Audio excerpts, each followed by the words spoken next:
Jagan దుస్సాహసంతోనే Polavaram project సర్వనాశనమైపోయిందని, ఈ విధ్వంసం వల్ల ఇప్పటికే వేల కోట్ల నష్టం సంభవించిందని ముఖ్యమంత్రి చంద్రబాబు ఆవేదన వ్యక్తం చేశారు. ప్రాజెక్టును ఇప్పుడు చూస్తే ఏడుపొచ్చిందని, బాధ ఆవేదన కలిగిందని వాపోయారు. ఇంత విధ్వంసానికి బాధ్యులను ఏం చేయాలి? కేంద్ర ప్రాజెక్టును వారు చెప్పినట్లు వినకుండా రివర్స్ టెండర్లు నిర్వహించి గోదాట్లో ముంచేయడం జగన్ చేసిన ద్రోహం కాదా అని ప్రశ్నించారు. ఈ ద్రోహానికి బాధ్యులు రాజకీయాలకు అనర్హులని మండిపడ్డారు. జగన్ హయాంలో పోలవరం ప్రాజెక్టు విధ్వంసంపై వెలగపూడి సచివాలయంలో సీఎం చంద్రబాబు శ్వేతపత్రం విడుదల చేశారు. పోలవరం విధ్వంసంపై ప్రజల్లో చర్చ జరగాలని అన్నారు. ఈ ద్రోహానికి బాధ్యులు రాజకీయాలకు అనర్హులని మండిపడ్డారు. కేంద్ర జల సంఘం కూడా ఏమీ చేయలేమని చేతులెత్తేయడంతో అంతర్జాతీయ నిపుణులను పిలిచారని, వారు అధ్యయనం చేసి డిసెంబర్ నాటికి నివేదిక ఇస్తారని చెప్పారు. అన్ని సవాళ్లను అధిగమించి కేంద్ర సాయంతో ఒక్కో సమస్యను పరిష్కరిస్తూ ముందుకు వెళ్తామని చంద్రబాబు చెప్పారు. అంతర్జాతీయ నిపుణులు, దేశీయ ఐఐటి నిపుణులు, కేంద్ర జల సంఘం, కేంద్ర ప్రభుత్వ తోడ్పాటుతో సవాలును అధిగమిస్తామని ప్రకటించారు. ప్రస్తుత పరిస్థితుల్లో డయాఫ్రమ్ వాల్ నిర్మాణానికే 3-4 సీజన్లు పడుతుందని అన్నారు. ఆ తర్వాత ప్రధాన డ్యాం నిర్మించాల్సి ఉంటుందన్నారు. ప్రస్తుతం ఉన్న గుత్తేదారు ఏజెన్సీని మార్చడం పరిష్కారం కాదని, అన్ని కోణాలను సమస్యను విశ్లేషించి ముందుకు వెళ్తామని చెప్పారు. ఇది కేంద్ర ప్రభుత్వానికి సంబంధించిన ప్రాజెక్టు అనే ఉద్దేశంతో ఆ టెండరు ఎవరైతే కాంట్రాక్టర్ ఇబ్బందులున్నా ఎక్కడికక్కడ కన్విన్స్ చేసి ఆ పనులు చేసుకుంటూ వచ్చాం తప్ప ఏకపక్షంగా ఎక్కడికి వెళ్ళలేదు. ఈయన చేసింది ఏకపక్షంగా పోయి మొత్తం ఇది దెబ్బతినే పరిస్థితి వచ్చింది. ఈ విషయాలు చాలా స్పష్టంగా వాళ్ళు చెప్పారు. ఇంకొక పక్కన కొత్త కాంట్రాక్టర్ మార్చడం వల్ల 10 నెలలు పైగా పనుల్లో జాప్యం జరుగుతుంది. ఒకే పనిని 2 ఏజెన్సీలు ఆ పని నాణ్యతలో ఇబ్బంది వస్తే ఎవరు బాధ్యత వహిస్తారు? అందువల్ల కాంట్రాక్టర్లు మార్చవద్దు. పాత కాంట్రాక్టర్ ఎప్పుడు కూడా ఏ పని చేసినా గ్యారంటీ ఇవ్వాలి. ఆ గ్యారంటీ ఇన్ని సంవత్సరాలను ఇస్తారు. ఆ గ్యారంటీ ఇచ్చిన తర్వాత పాత కాంట్రాక్టర్ని మారిస్తే కొత్త కాంట్రాక్టర్ వస్తే ఇద్దరిలో ఏదైనా ఇబ్బందులు వస్తే ఎవరు రెస్పాన్సిబుల్? అకౌంటబిలిటీ ఎవరిది? జవాబుదారీతనం ఎవరు? అది ఫిక్స్ చేయలేము కాబట్టి మీరు మార్చొద్దండి అని చాలా స్పష్టంగా చెప్పారు. అయినా కూడా వినకుండా మొండిగా ముందుకు పోయారు. నెక్స్ట్ ఇప్పుడు ఇక్కడుండే ఇంజనీర్లు కూడా రిస్క్ తీసుకోవాలంటే భయపడే పరిస్థితికి వచ్చారు. వాళ్ళు కూడా భయపడుతున్నారు. ఒక దుర్మార్గుడు చేసిన పనికి మనం కూడా బలైపోతామేమో, మనకెందుకు వచ్చింది అని వాళ్ళు కూడా భయపడే పరిస్థితికి వచ్చారు. అంటే బాధ్యత తీసుకోవాల్సిన వ్యక్తులు బాధ్యత తీసుకొని, అందుకే ఒక మాట చెప్పాను, మీకు తెలిసి మీకు డ్యామేజ్ కనపడుస్తూ ఉంది, తెలియకుండా బ్రాండ్ కానీ డ్యామేజ్ కానీ విపరీతంగా ఉండబోతుందని నేను ఎలక్షన్ ముందే చెప్పాను. ద్రోణి ప్రభావంతో గత 2 రోజులుగా కురుస్తున్న భారీ వర్షాల నేపథ్యంలో అధికారులంతా అప్రమత్తంగా ఉండాలని రాష్ట్ర హోం విపత్తుల నిర్వహణ శాఖ మంత్రి వంగలపూడి అనిత అధికారులను ఆదేశించారు. గోదావరి, కృష్ణానది పరివాహక జిల్లాల్లో క్షేత్రస్థాయిలో ఎప్పటికప్పుడు వరద ప్రవాహాన్ని పరిశీలిస్తూ తగిన చర్యలు తీసుకోవాలని సూచించారు. ఎగువ ప్రాంతాల్లో కురుస్తున్న వర్షాలు, సంభవించే వరదలపై కూడా అధికారులు అప్రమత్తంగా ఉండాలన్నారు. ద్రోణి ప్రభావంతో గత 2 రోజులుగా కురుస్తున్న భారీ వర్షాల నేపథ్యంలో అధికారులంతా అప్రమత్తంగా ఉండాలని రాష్ట్ర హోం విపత్తుల నిర్వహణ శాఖ మంత్రి వంగలపూడి అనిత అధికారులను ఆదేశించారు. ఈ మేరకు నిన్న విజయవాడలోని రాష్ట్ర విపత్తుల నిర్వహణ సంస్థ కార్యాలయంలో అధిక వర్షాల ప్రభావిత జిల్లాల కలెక్టర్లు, డిఆర్ఓలతో ఆమె వీడియో కాన్ఫరెన్స్ నిర్వహించారు. ఈ సందర్భంగా అనిత మాట్లాడుతూ ఎడతెరిపి లేకుండా కురుస్తున్న వర్షాల నేపథ్యంలో అధికార యంత్రాంగం అలర్ట్గా ఉండాలని అన్నారు. సమస్యలు ఏమైనా ఉంటే వెంటనే తమ దృష్టికి తీసుకురావాలని, సహాయక చర్యల కోసం ప్రత్యేక బృందాలు ఏర్పాటు చేయాలన్నారు. ఐఎండీ అంచనాల ప్రకారం నైరుతి రుతుపవనాల ప్రభావంతో సాధారణం కంటే ఎక్కువ వర్షపాతం నమోదయ్యే అవకాశం ఉన్నందున లోతట్టు ప్రాంతాలపై ప్రత్యేక దృష్టి సారించాలని తెలిపారు.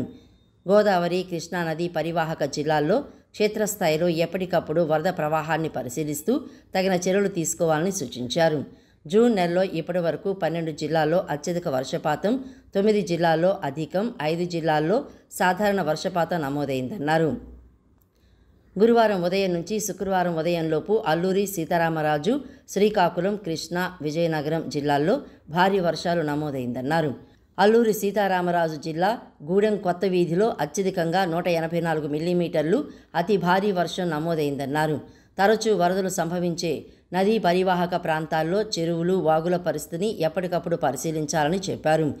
ఎస్పెషల్లీ అల్లూరు జిల్లాతో పాటు ఈస్ట్, వెస్ట్, అదేవిధంగా శ్రీకాకుళం, విజయనగరం అందరూ డిఆర్ఓస్, డిపిఎంస్తో కలిపి ఈరోజు ఆఫీస్లో కూర్చొని వీడియో కాన్ఫరెన్స్ పెట్టడం జరిగింది. ఎస్పెషల్లీ ఈరోజు అల్లూరు జిల్లా నుంచి కలెక్టర్ గారు కూడా అటెండ్ అవ్వడం జరిగింది. ఏదైతే అల్లూరు జిల్లాలోని దేవీపట్నం దగ్గర పైనుంచి వచ్చిన ఫ్లడ్స్ వల్ల గోదావరి ఇంచుమించుగా అంటే ఎల్లో రేంజ్ దాటి ఒకసారి వరదలు అనేవి వచ్చినాయి అని చెప్పి మాకు ఇన్ఫర్మేషన్ రావడం, ఆ చుట్టుపక్కల గ్రామాలు కూడా ముంపుకు గురయ్యే ప్రమాదం ఉంది. కాబట్టి ముందస్తు చర్యలు తీసుకోవడానికి అక్కడున్న ఆరోగ్య సిబ్బందికి కానీ, అదేవిధంగా స్కూల్ వాళ్ళకి కానీ, ఎడ్యుకేషన్ డిపార్ట్మెంట్ వాళ్ళకి కానీ, హెల్త్ డిపార్ట్మెంట్ వాళ్ళకి కానీ, రెవెన్యూ డిపార్ట్మెంట్, పోలీస్ డిపార్ట్మెంట్ వీళ్ళందరినీ కూడా అలర్ట్ చేయడానికి, అట్ ద సేమ్ టైం ఎక్కడ కూడా బ్రాడ్కాస్ట్ కూడా చాలా క్లియర్గా ఎప్పటికెప్పుడు మన డిజాస్టర్ మేనేజ్మెంట్ నుంచి ప్రజలందరికీ కూడా అందడం కూడా జరుగుతుంది. ఎక్కడ కూడా ఏ ఇబ్బంది లేకుండా చూసుకోవాల్సిన బాధ్యత తీసుకోవాలని 6 జిల్లాల తాలూకా డిఆర్ఓస్కి, డిపిఎంస్కి కూడా ఇన్స్ట్రక్షన్స్ ఇవ్వడం జరిగింది. ఒకవైపు తనకు సంబంధించిన శాఖల సమీక్షలను నిర్వహిస్తూనే మరోవైపు ప్రజల సమస్యలు తెలుసుకునేందుకు ఉప ముఖ్యమంత్రి పవన్ కళ్యాణ్ ప్రాధాన్యత ఇస్తున్నారు. సమస్యల వినతి పత్రాలతో మంగళగిరిలోని పార్టీ కేంద్ర కార్యాలయానికి శుక్రవారం ప్రజలు పోటెత్తడంతో స్వయంగా ఆయనే వాటిని తీసుకున్నారు. బాధితులతో నేరుగా మాట్లాడి వాటి పరిష్కారానికి హామీ ఇచ్చారు. మంగళగిరిలోని జనసేన పార్టీ కేంద్ర కార్యాలయానికి శుక్రవారం ప్రజలు పోటెత్తడంతో ఉప ముఖ్యమంత్రి పవన్ కళ్యాణ్ స్వయంగా వాటిని తీసుకున్నారు. బాధితులతో నేరుగా మాట్లాడి వాటి పరిష్కారానికి హామీ ఇచ్చారు. ప్రమాదవశాత్తు ఇల్లు కాలిపోవడంతో తన కుమార్తె ధ్రువపత్రాలతో పాటు ఆమె చదువు కోసం దాచిపెట్టిన డబ్బులు బూడిదయ్యాయని ముమ్మిడి మహేశ్వరి అనే మహిళ కన్నీరు పెట్టుకున్నారు. కుమార్తె చదువు కోసం సాయం అందించాలని కోరారు. ప్రభుత్వం ప్రకటించిన మెగా డిఎస్సిలోనే డ్రాయింగ్, క్రాఫ్ట్, సంగీత ఉపాధ్యాయుల నియామకం కూడా చేపట్టాలని ఆంధ్రప్రదేశ్ రాష్ట్ర ఆర్ట్, క్రాఫ్ట్, నిరుద్యోగ ఉపాధ్యాయుల సంఘం కోరింది. 1986 నుంచి ఈ పోస్టుల భర్తీ చేయటం లేదని పవన్ దృష్టికి తీసుకువెళ్లింది. ప్రభుత్వం విడుదల చేసిన మెగా డిఎస్సి నుంచి 1143 ఉపాధ్యాయ పోస్టులను మినహాయించాలని గిరిజన సంక్షేమ గురుకుల పాఠశాలలో పనిచేస్తున్న పొరుగు సేవల సిబ్బంది కోరారు. తమకు 2022 సిఆర్సి ప్రకారం వేతనాలు వచ్చేలా చూడాలని, పొరుగు సేవల ఉపాధ్యాయ వ్యవస్థకు ఒప్పంద గురుకుల ఉపాధ్యాయులు అని పేరు మార్చాలని విజ్ఞప్తి చేశారు. పలువురు దివ్యాంగులు వారి సమస్యలను చెప్పేందుకు పెద్ద ఎత్తున తరలివచ్చారు. వారందరి నుంచి పవన్ కళ్యాణ్ నేరుగా వినతులు స్వీకరించి సమస్యల పరిష్కారానికి కృషి చేస్తారని హామీ ఇచ్చారు. గత వైకాపా ప్రభుత్వం రాష్ట్రంలో 5 ఏళ్ల పాటు అప్రకటిత ఎమర్జెన్సీని అమలు చేసిందని రాష్ట్ర వైద్య ఆరోగ్య శాఖ మంత్రి వై సత్యకుమార్ యాదవ్ మండిపడ్డారు. ఎక్కడ చూసినా అధికార దుర్వినియోగం, అక్రమాలు, అన్యాయాలేనని, ప్రజలు 5 ఏళ్లు ఓపిక పట్టి ఒక్కసారిగా అరాచక ప్రభుత్వాన్ని గద్దెదించారన్నారు. ఎమర్జెన్సీ చీకటి రోజులకు కారణమైన కాంగ్రెస్ కు రాజ్యాంగం గురించి మాట్లాడే హక్కు లేదన్నారు. మోదీ 3వసారి ప్రధాని అయితే రాజ్యాంగాన్ని మారుస్తారంటూ ఎన్నికలకు ముందు కాంగ్రెస్ తో పాటు కొన్ని పార్టీలు దుష్ప్రచారం చేశాయన్నారు. గతంలో అధికారం కోసం రాజ్యాంగాన్ని సవరించింది, ఎమర్జెన్సీని విధించింది కాంగ్రెసే అని పేర్కొన్నారు. విజయవాడ నగరంలోని సిద్ధార్థ ఆడిటోరియంలో 1975 జూన్ 25 ఎమర్జెన్సీ కాలం నాటి యథార్థ సంఘటనలు అనే అంశంపై నిన్న సదస్సు నిర్వహించారు. ఎన్టీఆర్ జిల్లా అధ్యక్షులు అడ్డూరి శ్రీరామ్, జిల్లా ఆర్ఎస్ఎస్ విభాగ సంచాలకులు కోనేరు దుర్గాప్రసాద్, భారతీయ జనతా పార్టీ ఉమ్మడి కృష్ణా, గుంటూరు జిల్లాల క్లస్టర్ ఇన్ఛార్జ్ కిలారి దిలేష్, సత్యమూర్తి ఆధ్వర్యంలో అవగాహన సదస్సు నిర్వహించారు. సదస్సుకి రాష్ట్ర వైద్య ఆరోగ్య శాఖ మంత్రి వై సత్యకుమార్ యాదవ్ ముఖ్య అతిథిగా విచ్చేశారు. ఈ సందర్భంగా ఆయన మాట్లాడుతూ 1975 జూన్ 25న అప్పటి ప్రధానమంత్రి ఇందిరాగాంధీ ఎమర్జెన్సీని విధించి రాజ్యాంగాన్ని అపహాస్యం చేశారని తెలిపారు. నేతృత్వాన్ని అమలు చేసి ప్రజల స్వేచ్ఛను అణగదొక్కారని, మీడియాపై ఆంక్షలు విధించారని అన్నారు. లక్షల మందిని జైల్లో పెట్టించారని, దేశమంతా కారాగారంలా మారిపోయిందని ఆయన అన్నారు. మోడీ 3వసారి ప్రధాని అయితే రాజ్యాంగాన్ని మారుస్తారంటూ ఎన్నికలకు ముందు కాంగ్రెస్తో పాటు కొన్ని పార్టీలు దుష్ప్రచారం చేశాయన్నారు. గతంలో అధికారం కోసం రాజ్యాంగాన్ని సవరించింది, ఎమర్జెన్సీని విధించింది కాంగ్రెసే అని పేర్కొన్నారు. నాటి విషయాలను నేటి తరం తెలుసుకోవాలన్నారు. వైఎస్ఆర్ కాంగ్రెస్ పార్టీ పాలనలో గాడి తప్పిన రాష్ట్రాన్ని అభివృద్ధి పార్టీలో నడిపించేందుకు ముఖ్యమంత్రి చంద్రబాబు నాయుడుకి కొంత సమయం ఇవ్వాలని కోరారు. అధికారం చేతిలో ఉంటే అణిచివేయడం ఎంతకాలం ఒక క్షణం పట్టదని చెప్పి పాఠం నేర్పిన కాంగ్రెస్ పార్టీ వారు ప్రజల రక్తం సాక్షిగా అవాళ చీకటి రోజులు తెచ్చిన కాలం 70వ దశకం. ఎమర్జెన్సీ గురించి మనం మాట్లాడుతున్నాం. ఏంటి ఇప్పుడు ఎమర్జెన్సీ గురించి మాట్లాడుకోవాల్సిన అవసరం ఏంటి? ఎప్పుడో 49 సంవత్సరాల క్రితం జరిగింది కదా, ఇప్పుడు ఎందుకు మాట్లాడుకోవాలి? మనం స్వాతంత్రం గురించి, బ్రిటిష్ చేతుల నుంచి మన దేశానికి స్వేచ్ఛా వాయువులు అందించిన తరుణం గురించి, జాతి నాయకుల గురించి, స్వాతంత్ర సమరయోధుల గురించి మాట్లాడుకుంటూ ఉంటాం.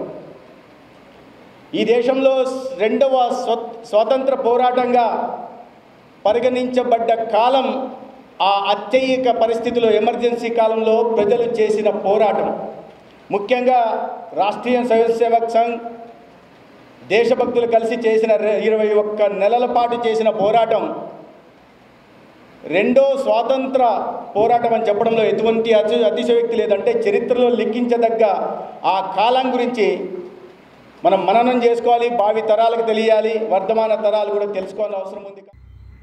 సిద్ధార్థ అకాడమీ కార్యదర్శి పాలడుగు లక్ష్మణరావు మాట్లాడుతూ గత 5 ఏళ్ల వైసీపీ పాలన ఎలా ఉండేదో 1975 ఎమర్జెన్సీ కాలం అలా ఉండేదని అన్నారు. ప్రజల హక్కులను కాలరాశారని, ప్రశ్నించే గొంతుకులను అరెస్ట్ చేసి జైల్లో పెట్టారని తెలిపారు. ఎమర్జెన్సీ సమయంలో జైలుకి వెళ్లిన వారిని సత్కరించారని పేర్కొన్నారు. విశ్వవిద్యాలయాల్లో అధ్యాపక పోస్టుల భర్తీకి చర్యలు తీసుకోవాలని విద్యాశాఖ మంత్రి నారా లోకేష్ అధికారులను ఆదేశించారు. విశ్వవిద్యాలయాల రేటింగ్ పెంచేందుకు ప్రణాళికాబద్ధంగా చర్యలు చేపట్టాలని తెలిపారు. డిగ్రీ కళాశాలల్లో అధ్యాపక బదిలీలు పారదర్శకంగా జరగాలని సూచించారు. గత 10 ఏళ్లలో డిగ్రీ కళాశాలల్లో ప్రవేశాల వివరాలపై నివేదిక ఇవ్వాలని, విద్యా ప్రమాణాలు పెంచేందుకు ఏం చర్యలు తీసుకోవాలో అధ్యయనం చేసి వివరాలు సమర్పించాలన్నారు. కళాశాలలు, విశ్వవిద్యాలయాల్లో చేపట్టాల్సిన మార్పులు, ప్రమాణాల మెరుగుదలకు తీసుకోవాల్సిన చర్యలపై అధికారులతో విద్యాశాఖ మంత్రి నారా లోకేష్ నిన్న సచివాలయంలో సమీక్ష నిర్వహించారు. ఈ సందర్భంగా లోకేష్ మాట్లాడుతూ న్యాయ వివాదాలను పరిష్కరించి వర్సిటీల్లో అధ్యాపక పోస్టుల భర్తీకి చర్యలు తీసుకోవాలన్నారు. కళాశాలలకు నేరుగా చెల్లించే బోధనా రుసుముల పథకాన్ని తొలగించి గత ప్రభుత్వం విద్యార్థులను ఇబ్బందులకు గురిచేసిందన్నారు.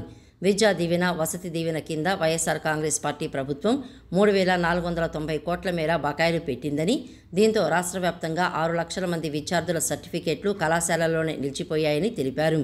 ఆయా విద్యా సంస్థలతో మాట్లాడి విద్యార్థులకు సర్టిఫికేట్లు అందించడానికి చర్యలు తీసుకోవాలని అధికారులను ఆదేశించారు. ఏపీపీఎస్సీలో నిర్వహించాల్సిన పరీక్షల వివరాలపైన ఈ సమీక్షలో చర్చించారు. ఉన్నత విద్యలో నాణ్యతా ప్రమాణాల మెరుగుకు, కరికులంలో మార్పులు, విద్యార్థుల్లో నైపుణ్యం పెంపొందించేందుకు పాఠ్యాంశాల్లో మార్పులు, ప్రైవేటు ఇంజనీరింగ్ కళాశాలలో ఫీజులు, ప్రభుత్వ డిగ్రీ జూనియర్ కళాశాలల్లో మౌలిక వసతుల కల్పన, ప్రవేశాల పెంపుదలకు తీసుకోవాల్సిన చర్యలు, రూసా నిధుల వినియోగం తదితర అంశాలపై సమావేశంలో మంత్రి చర్చించారు. వైకాపా ప్రభుత్వం గత 5 ఏళ్లలో ప్రతిష్టాత్మక ఎయిమ్స్ కు నీటి సమస్య తీర్చకపోవడంపై సీఎం చంద్రబాబు విస్మయం వ్యక్తం చేశారు. సాంకేతిక, ఆర్థిక సమస్యలతో ఎయిమ్స్ కు త్రాగునీటి సరఫరా పనులు నిలిచిపోవడం సరికాదని, సమస్యను సాధ్యమైనంత త్వరగా పరిష్కరిస్తామని హామీ ఇచ్చారు. సచివాలయంలో ముఖ్యమంత్రి చంద్రబాబును మంగళగిరి ఎయిమ్స్ డైరెక్టర్ మాధవానందకార్ నిన్న కలిశారు. నీటి కొరతతో సేవలను విస్తరించలేకపోతున్నామని, పైపులైన్ పనులు నిలిచిపోయాయని సీఎం దృష్టికి తీసుకువచ్చారు. రోజుకు 7 MLT నీరు అవసరం కాగా ప్రస్తుతం ట్యాంకర్ల ద్వారా కేవలం 2 MLTలే వస్తున్నాయని తెలిపారు. ఎయిమ్స్ తాగునీటి సమస్యను గత ప్రభుత్వం 5 ఏళ్లలో పట్టించుకోకపోవడంపై సీఎం చంద్రబాబు విస్మయం వ్యక్తం చేశారు. ఎయిమ్స్ను దేశంలోనే టాప్ 3లో ఉంచేందుకు అవసరమైన చర్యలు తీసుకుంటామని, రాష్ట్ర ప్రభుత్వం తరపున పూర్తి సహకారం అందిస్తామని వెల్లడించారు. విద్యుత్తు సరఫరా విషయంలోనూ సమస్యలు ఉన్నాయని, 192 ఎకరాలకు గాను 182 ఎకరాలు ఇచ్చారని, మరో 10 ఎకరాలు ఇస్తే విస్తరిస్తామని సీఎం దృష్టికి డైరెక్టర్ తెచ్చారు. ఎయిమ్స్ సదుపాయాలను ఒకసారి వచ్చి పరిశీలించాలని సీఎం చంద్రబాబును డైరెక్టర్ ఆహ్వానించారు. టీడీపీ కార్యకర్త పెళ్లికి టీడీపీ జాతీయ ప్రధాన కార్యదర్శి మంత్రి నారా లోకేష్ హాజరయ్యారు. మంగళగిరికి చెందిన టీడీపీ కార్యకర్త మహమ్మద్ అరీఫ్ ఎర్రబాలెనికి చెందిన సయ్యద్ ఆస్మాతో నిఖా జరిగింది. నిన్న రాత్రి మంగళగిరి ఈద్గా షాదీఖానాలో జరిగిన వలీమాకు మంత్రి నారా లోకేష్ హాజరై నూతన వధూవరులకు పుష్పగుచ్చాలు అందించి ఆశీర్వదించారు. నూతన వస్త్రాలు పెళ్లి కానుకగా బహూకరించారు. మంత్రి లోకేష్ రాకతో సందడి వాతావరణం నెలకొంది. ముఖ్యమంత్రి చంద్రబాబు గత తప్పిదాల వల్లే పోలవరం ప్రాజెక్టు సర్వనాశనమైందని మాజీ మంత్రి అంబటి రాంబాబు ధ్వజమెత్తారు. ప్రాజెక్టు విషయంలో వ్యూహాత్మక తప్పిదాలన్నీ మునుపటి తెలుగుదేశం ప్రభుత్వ హయాంలోనే జరిగాయన్నారు. కేంద్ర ప్రభుత్వం నిర్మించాల్సిన ప్రాజెక్టును చంద్రబాబు తీసుకున్నారని, 2013-14 రేట్లతో 2016లో ప్రాజెక్టును టేకోవర్ చేసి తప్పు చేశారని ఆగ్రహం వ్యక్తం చేశారు. తాడేపల్లిలోని వైఎస్ఆర్సీపీ కాంగ్రెస్ పార్టీ కేంద్ర కార్యాలయంలో మాజీ మంత్రి అంబటి రాంబాబు నిన్న మీడియాతో మాట్లాడారు. ముఖ్యమంత్రి చంద్రబాబు నాయుడు శ్వేతపత్రం పేరుతో పోలవరం గురించి ఒక సుదీర్ఘ ఉపన్యాసం ఇచ్చారని, అందులో వాస్తవాలు లేవని అన్నారు. అన్ని తప్పులు చెబుతున్నారనే భయం చంద్రబాబులో కనిపించిందని చెప్పారు. ప్రాజెక్టును ఎప్పుడు పూర్తి చేస్తారనే దానికి సమాధానం లేదన్నారు. ప్రతి సోమవారం పోలవరం అన్న చంద్రబాబు ఇకపై వెళ్లబోనని ఇవాళ చెప్పడం బాధ్యత నుంచి తప్పుకోవడమేనని మండిపడ్డారు. అదేమంటే జగన్మోహన్ రెడ్డి విధ్వంసం అంటున్నారని, కాంట్రాక్టర్లను మార్చేయడంతో విధ్వంసం జరిగిపోయిందని చెబుతున్నారని ధ్వజమెత్తారు. మళ్లీ జగన్ ఈ రాష్ట్రంలో ఒక బలమైన శక్తిగా ఎదుగుతారని, ఆయనకు 40% ఓటు బ్యాంకు ఉందనే భయం మీ అందరిలో ఉందని పేర్కొన్నారు. మీరు ముగ్గురు కలిసినా కేవలం 56% ఓట్లు మాత్రమే వచ్చాయని, చంద్రబాబు ఇచ్చిన వాగ్దానాలు నిలబెట్టుకోలేడు కాబట్టి మళ్లీ జగన్ ఎదిగిపోవడం ఖాయమని పేర్కొన్నారు. 2019లో చంద్రబాబు దిగిపోయే నాటికి పోలవరం ప్రాజెక్టు పరిస్థితి, 2024లో వైఎస్ జగన్ ఏ స్థాయికి నిర్మించింది పవర్ పాయింట్ ప్రజెంటేషన్ ద్వారా మీడియాకు వివరించారు. మీరు చేసిన తప్పిదాల వల్లనే ఇవాళ ఈ ప్రాజెక్టు సర్వనాశనం అయ్యింది అని ఖచ్చితంగా నిరూపించగలనని మనవి చేస్తున్నాం. మా మీద నెట్టేయటం కాదు, ఇవాళ మీరు అధికారంలో ఉన్నారని. ఖచ్చితంగా మీరు చేసినటువంటి తప్పిదాల వలన, ప్రోటోకాల్ మీరు ప్రారంభించకపోవటం వలన, ప్రయత్నం చేయకపోవటం వలన, ముందు కట్టవలసింది వెనక కట్టవలసింది ముందు కట్టడం వలన ఇవాళ ఈ పరిస్థితి ఏర్పడింది. ఎవరన్నా నిపుణుల్ని కనుక్కోండి, మీ దగ్గర నిపుణులు ఉన్నారు కనుక్కోండి. రహస్యంగా పిలిచి డైరెక్ట్గా అడగరు. కానీ నారాయణ రెడ్డి గారని ఆయన ఈఎన్సీ ఉన్నాడు, వెంకటేశ్వరరావు గారని సలహాదారుడు ఉన్నాడు, వాళ్ళిద్దరికి బాగా తెలుసు. వాళ్ళని పిలిచి అడగండి గదిలోకి. అయ్యా ఏంటి అసలు వాస్తవం ఏంటి చెప్పండి అని అడగండి. మీకు చెప్పడానికి భయపడతారు వాళ్ళు, ఎందుకంటే మీరు 4వసారి ముఖ్యమంత్రిగా కాబట్టి ఉన్నారు కాబట్టి. వాళ్ళని అడగండి, చెప్తారు. కృష్ణపట్నం నుంచి కంటైనర్ పోర్టును తరలిపోనివ్వబోనని టీడీపీ ఎమ్మెల్యే సోమిరెడ్డి చంద్రమోహన్ రెడ్డి అన్నారు. కంటైనర్ పోర్టు తరలింపుతో 10,000 మంది ఉపాధి కోల్పోతారన్నారు. ఎన్డీఏ కూటమి ఎంపీలతో కేంద్ర ప్రభుత్వానికి విజ్ఞప్తి చేస్తామని, రైతులు ఉద్యోగుల కోసం అవసరమైతే ఆదాని కాళ్లు పట్టుకుంటారని వ్యాఖ్యానించారు. కృష్ణపట్నం పోర్టులో యథావిధిగా కంటైనర్ పునరుద్ధరించాలని ఎమ్మెల్యే సోమిరెడ్డి చంద్రమోహన్ రెడ్డి అన్నారు. నెల్లూరు జిల్లా కృష్ణపట్నం పోర్టులో ఆదాని సిబ్బందితో సోమిరెడ్డి సమావేశం నిర్వహించారు. అనంతరం కంటైనర్ పరిసర ప్రాంతాలను ఆయన పరిశీలించారు. కంటైనర్ పోర్టును పునరుద్ధరించాలని పోర్టు సీఈఓకు నేతలతో కలిసి వినతిపత్రం అందించారు. ఈ సందర్భంగా సోమిరెడ్డి మాట్లాడుతూ కృష్ణపట్నం కంటైనర్ పోర్టును తిరిగి పునరుద్ధరించాలని కోరారు. కంటైనర్ తీసేయటం వలన ఎంతోమంది ఉద్యోగాలను కోల్పోయారని తెలిపారు. ఈ సంవత్సరం జనవరిలో మూతపడిన కంటైనర్ ఇప్పటి వరకు తెరుచుకోలేదని మండిపడ్డారు. దీని నుంచి ప్రత్యక్షంగా 2,000 మందికి, పరోక్షంగా 10,000 మందికి ఉపాధి లభిస్తోందని వెల్లడించారు. కృష్ణపట్నం పోర్టులో ఛార్జీలు, టారిఫ్లు కూడా పెంచి కంటైనర్ల రవాణాకు బయట పోర్టులకు వెళ్లే విధంగా ఏడాది నుంచి అధికారులు వ్యవహరిస్తున్నారని తెలిపారు. కంటైనర్ టెర్మినల్ను తమిళనాడుకు తరలిస్తూ కృష్ణపట్నంలో మాత్రం కేవలం బొగ్గు, బూడిద రవాణాకే పరిమితం చేస్తున్నారని అన్నారు. బొగ్గు, ఐరన్ ఓర్తో డర్టీ కార్గోకు పోర్టును మారిస్తే నెల్లూరు జిల్లాలో కాలుష్యం పెరిగిపోతుందని ఆవేదన వ్యక్తం చేశారు. ఈరోజు కృష్ణపట్నం కంటైనర్ పోర్ట్ తిరిగి పునరుద్ధరించాలా? 2024 జనవరి 31వ తేదీ మూతేశారు. నేను జనవరి 20వ తేదీ చెప్పాను, కృష్ణపట్నం కంటైనర్ పోర్ట్ ఎగుమతులు, దిగుమతులు, రైతులకు సంబంధించిన రొయ్యలు, చేపలు, బియ్యము, పొగాకు, మిర్చి, గ్రానైట్ మొత్తం ఎగుమతులు, దిగుమతులు ఆగిపోతున్నాయి.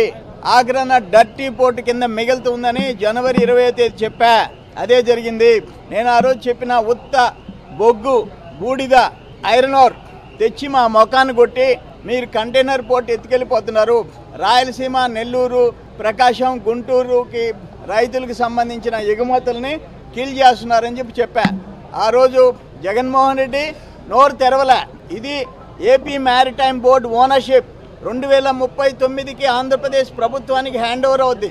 అటువంటిది ఆ రోజు 2019కి తెలుగుదేశం టైంలో సివి రావు గారు ఓనర్షిప్ ఉన్నప్పుడు 1 సంవత్సరానికి 9,50,000 నుంచి 10 లక్షల కంటైనర్లు ఎగుమతులు, దిగుమతులు జరిగినాయి.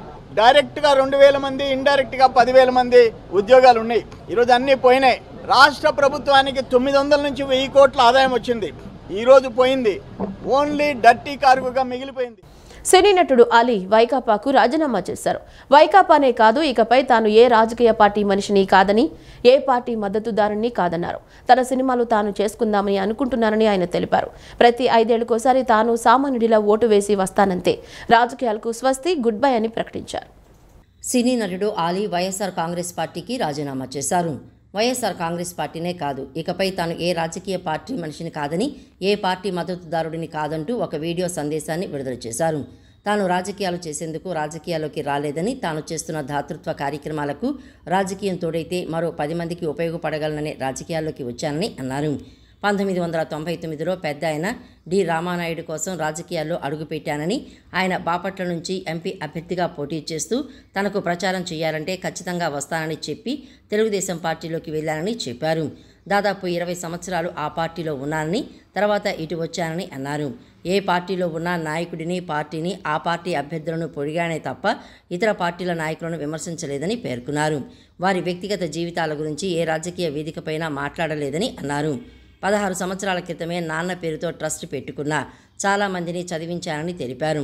తన ఆదాయంలో 20% ట్రస్టుకు ఇస్తున్నానని, విదేశాల్లో ఈవెంట్స్ చేస్తే వచ్చే ఆదాయంలో 60% ట్రస్టుకే ఇస్తూ ఉంటా అని ఆలీ వివరించారు.